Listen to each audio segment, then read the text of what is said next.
ಆ ಮೀಟಿಂಗ್ನಲ್ಲಿ ಮಾದೇವಪ್ಪನವರು ಸಮಾಜ ಕಲ್ಯಾಣ ಸಚಿವರು, ಆಮೇಲೆ ಲೋಕಸಭಾ ಇವರು ರಾಜಣ್ಣವರು ಭಾಗವಹಿಸಿದ್ರು. ಆಮೇಲೆ SC/ST ಕಮಿಟಿ ನರೇಂದ್ರ ಸ್ವಾಮಿ, ತುಕಾರಾಮ್ ಲೋಕಸಭಾ ಸದಸ್ಯರು, ಮತ್ತೆ ಬಹಳ ಜನ MLA ಇವನು ಲೀಡರ್ ಆಫ್ ದಿ ಅಪೋಸಿಷನ್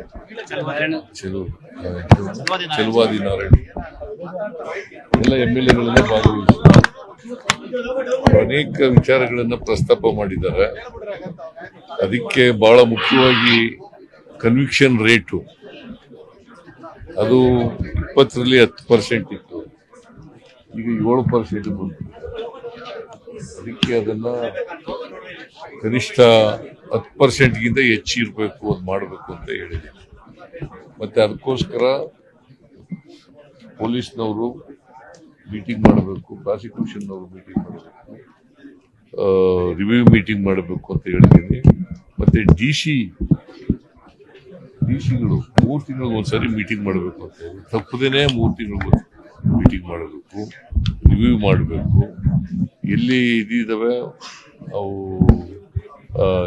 ಯಾವ ಅಧಿಕಾರಿಗಳು ವಿಳಂಬ ಮಾಡ್ತಾ ಇದ್ದಾರೆ ಅವ್ರ ಮೇಲೆ ಕ್ರಮ ತಗೋಬೇಕು ಹೇಳಿದ್ದೀನಿ. ಸೊ ಅನೇಕ ಜನ ನಮ್ಮ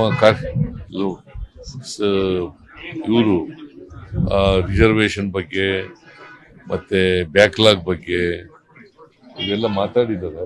ಅವನ್ನೆಲ್ಲರೂ ಕೂಡ ಮತ್ತೆ ನಾನು ಚೀಫ್ ಸೆಕ್ರೆಟರಿ ಒಂದು ರಿವ್ಯೂ ಮೀಟಿಂಗ್ ಅನ್ನ ಮಾಡ್ತಾ ಇದ್ದೀವಿ ಬ್ಯಾಕ್ಲಾಗ್ ಬಗ್ಗೆ, ಮತ್ತೆ ಅನೇಕ ಹುದ್ದೆಗಳನ್ನು ತಪ್ಪಿಸ್ತಕ್ಕಂಥ ಪ್ರಯತ್ನಗಳು ಮಾಡ್ತಾ ಇದ್ದಾರೆ, ಆರೋಪಗಳನ್ನು ಮಾಡಿದ್ದಾರೆ.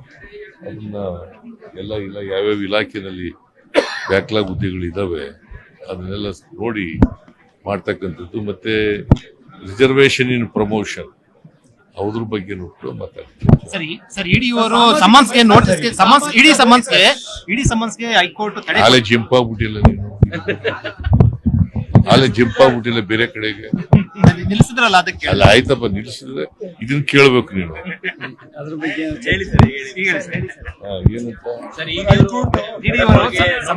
ನೋಟಿಸ್ ಕೊಟ್ಟಿದ್ರು, ಅದು ಸ್ಟೇ ಆಗಿದೆ, ಕೋರ್ಟ್ ನಲ್ಲಿ ಸ್ಟೇ ಆಗಿದೆ. ಜಡ್ಜು ಹೇಳಿದ್ದಾರೆ, ಹರಿ ಯಾಕೆ ನೀವು ಇಷ್ಟೊಂದು ತನಿಖೆ ನಡೀತಾ ಇದೆ, CBI ಕೊಡಬೇಕಾ ಬೇಡವಾ ಅನ್ನೋದ್ರ ಬಗ್ಗೆ ಚರ್ಚೆ ನಡೀತಾ ಇದೆ, ಅದು ಆರ್ಗ್ಯುಮೆಂಟ್ ಸ್ಟೇಜ್ ನಲ್ಲಿ ಇದೆ, ಈಗ ರಿಸರ್ವ್ ಆಗಿದೆ ಆರ್ಡರ್ಸ್ಗೆ. ಈ ಹಂತದಲ್ಲಿ ನೀವು ಆತರ ಮಾಡೋದು ಸರಿ ಇಲ್ಲ ಅಂತ ಹೇಳಿ ಸ್ಟೇ ಕೊಟ್ಟಿದೆ. ರಾಜಕೀಯ ಪ್ರೇರಿತ ಅಂತ ಇಡಿ ನೋಟಿಸ್ ರಾಜಕೀಯ ಪ್ರೇರಿತ ಅಂತ ಅನ್ಸುತ್ತೆ. ಮತ್ತೆ ಇದೇನು ರಾಜಕೀಯ ಪ್ರೇರಿತ ಕೇಸೇ, ಮೂಢ ಕೇಸೇ ರಾಜಕೀಯ ಪ್ರೇರಿತ, ಮೂಢ ಕೇಸೇ ರಾಜಕೀಯ. ಸಿಬಿಐ ಕೊಡಿರೋದು ಕೂಡ ಇನ್ನು ಪೆಂಡಿಂಗ್ ಇದೆ ಸರ್. ಸಿಬಿಐಗೆ ಕೋರಿರೋ ಅರ್ಜಿ ವಿಚಾರಣೆ ಆಗಿ ಇನ್ನು ಪೆಂಡಿಂಗ್ ಇದೆ. ಏನಾದ್ರು ಆತಂಕ ಏನಾದ್ರು ಸಿಬಿಐಗೆ ಹೋಗ್ಬೋದು ಅಂತ ಆತಂಕ ಏನಾದ್ರು ಆತಂಕ ಏನಾದ್ರು ಇದೆಯಾ ಸರ್? ಯಾಕೆ ಕೇಸ್ ಇನ್ನು ಕೂಡ ಪೆಂಡಿಂಗ್ ಇದೆ. ಜಡ್ಜ್ ಏನ್ ಮಾಡ್ತಾರೆ ಅಂತ ತೀರ್ಪು ಇನ್ನು ಆರ್ಡರ್ಸ್ಗೆ ಪೋಸ್ಟಿಂಗ್ ಆಗಿದೆ. ನನ್ಗೆ ಯಾಕೆ ಆತಂಕ ಆಗುತ್ತೆ?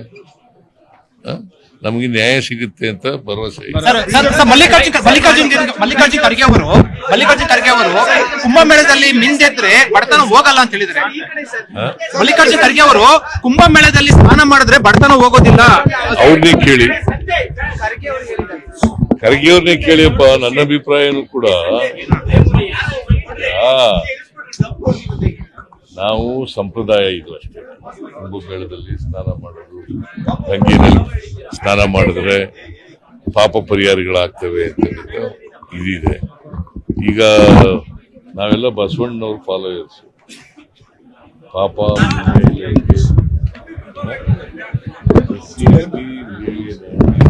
ಅಯ್ಯ ಆ ಮೀಟಿಂಗ್ ನಲ್ಲಿ ಎಲ್ಲವೋ ಎಂದರೆ ಮಾದೇವಪ್ಪನವರು ಅದರ ನಂಬಿಕೆ